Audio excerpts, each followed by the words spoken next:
Hi friends, I'm Erin, the Reformed Health Coach, and as I'm filming this right now, it is New Year's Day. So I am kind of actually all alone here in my co-working space. I think actually somebody is recording a podcast, but that's on the other side of the building. It is New Year's, it is time to talk about goals. I know it's a little bit cliche, but I'm going to share a little bit of how I think about setting goals and share with you a couple of my own goals. So when I think about a goal, and particularly when I'm talking to a client who is just starting with me and I want to get an idea of where they want to be, I look at not even a specific goal, but like what's the vision you have in your head for what you want to be, what you want to this experience to be like, okay? So I think if we're talking about, health and fitness, I think about a mountain, okay? So here's a mountain and you're on top of the mountain and that is you living and just thriving in like the ultimate version of you. If you could imagine the most ideal version of you who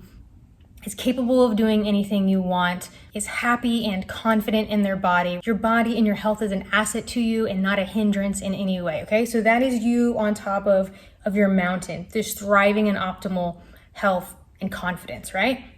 You're at the bottom of the mountain right now, looking up at this, okay? However tall this mountain is, whether you're actually in like a ditch below sea level, looking up at this mountain, wherever you are, okay? That is what our ultimate aim is. So that's like our goal, our vision for our future self, okay?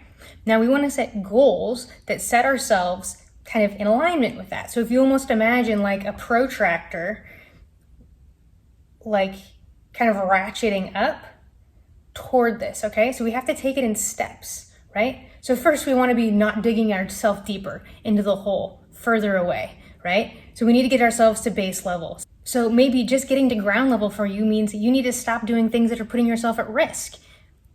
Digging that hole deeper, okay? If you're smoking, if you drink multiple times a week, if you know that sugar is a problem for you, not to say that you can't. Smoking is kind of an exception there. You just shouldn't smoke, but you should be able to have a drink. You should be able to have some treats and everything from time to time. If you have some sort of unhealthy behavior that is happening frequently and is more the norm rather than the exception, that's something that we can stop. And just by doing that, we can level up to ground level. And then we can start adding things to start raising that kind of trajectory toward that vision of your future self just thriving in your optimal health and confidence. So with that kind of framework set, there are two main types of goals. We have outcome-based goals and we have process goals. So an outcome-based goal is something that has an end date. It has there's a time when you know, has this been completed? Has this not completed? My goal is to lose 30 pounds.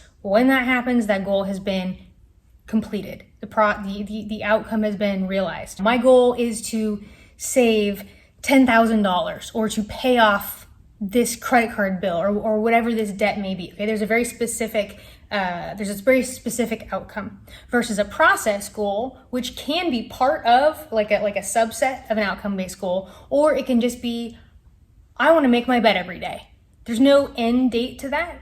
You just always, I want to make my bed every day. Or I'm going to commit to walking a minimum of 6,000 steps a day. Okay, there's no end goal to that. It's just a process. It's something that you know will better your health. And so you want to commit to doing it every day, or maybe 3 days a week, or whatever that goal would be. So that would be a process-based goal. Now, we can take an outcome-based goal and create a process goal under it. Okay, so for example, one of my goals this year is to be about 16 to 18% body fat, and I estimate that that's going to be based on my current weight and my previous history. I'm estimating that's going to be around 116 to 120 pounds. Now, I'm only 5'1", so those sound like small numbers, but I'm just a small person. So right now, I'm about 124, and so my scale at home, it has like the bioimpedance sensor thingies.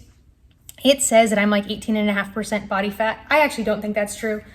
I think I'm probably closer to like 22%. That's kind of the standard that I'm basing this off of. So ideally, I would like to be definitely on the 16% of that on my actual on my scale. That's the outcome that I want. I want to achieve and maintain that 116 to 120-ish pounds, around 16% body fat. That's my outcome that I want. But in order to achieve that outcome, I need some process-based goals to go under that. So some of the steps or processes that will help me to achieve that outcome are going to be making sure that I hit a minimum protein target every day and committing to 3 resistance training workouts a week. It could be more, but I want at least 3 resistance training sessions a week. So those are 2 things I know which will help me to achieve that outcome-based goal. Another outcome-based goal I have is more for my career and my impact in my career. And that is I want to significantly impact, change even the lives of 50 people this year.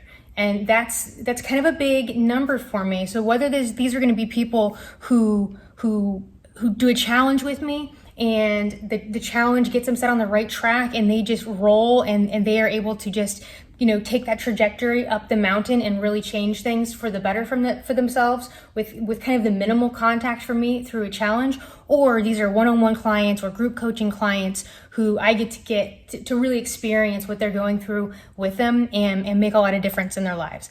One of the people that I pray is going to be one of those 50 people is actually a new client I just spoke with yesterday. She's a mom of 3. She, her kids are all school age, so they are distance learning, have been since, March or April of last year, and things are tough.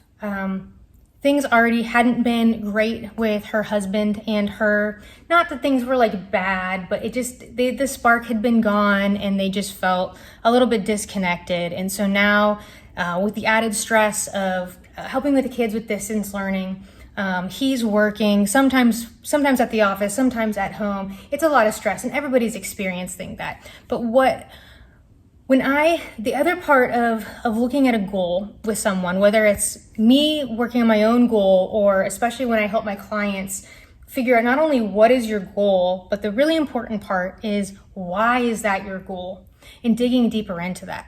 So I will continually ask my clients, why do you want to lose weight? Well, I want to be healthy. But why do you want to be healthy?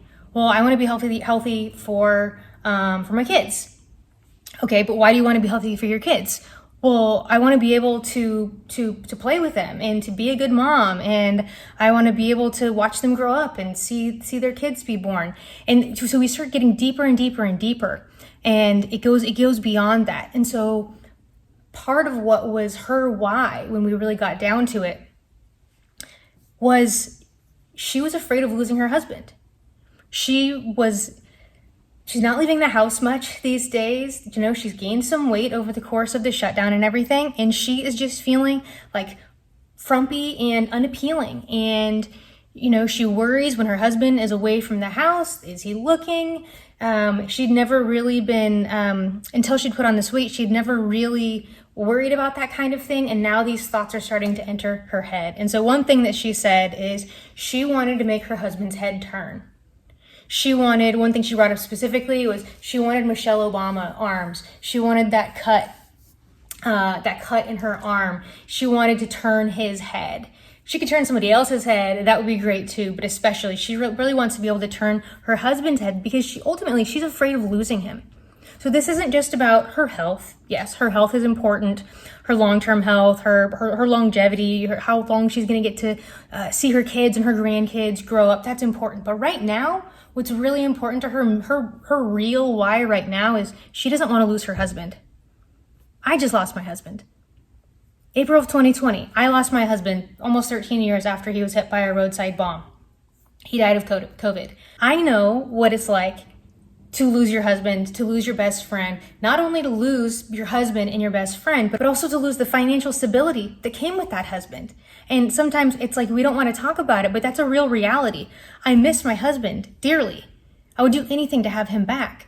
But the thing that I struggle with and worry about more than anything is my own financial security, because that was taken away with him. And I don't want that for her, because she would be facing the same thing. She doesn't have a career. They had decided that he was going to work and she was going to stay at home and raise the kids because that was their values and that is what they wanted for their family.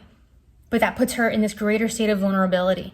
So her why really is tied to not only the fear of losing her husband, but also the fear of losing her livelihood and her own financial security for herself and for her kids and her whole vision for what her future will be. Not just that vision of her optimal self on the top of her mountain, but just her future at all with her family and in her home. So I would love to know, what are your goals? And are they process-based? Are they outcome-based? If you have an outcome-based goal, have you figured out a process goal or two that backs that up? What is your vision? What are those goals actually leading you to? What is the lifestyle that you want to be able to create for yourself? And ultimately, what is your why? I would love to know. If you wanted to share that with me, I would love to know. If you don't want to do that in the comments, that's fine. I'm always open for phone calls, emails, DMs, whatever you want, however you want to contact me. I am here for you, and you could be one of those 50 lives that I changed this year. I hope that you are. I hope you all have a very happy new year and that you are raring to go and get started on 2021. Thank you for watching. Remember, reform your lifestyle, reform your health.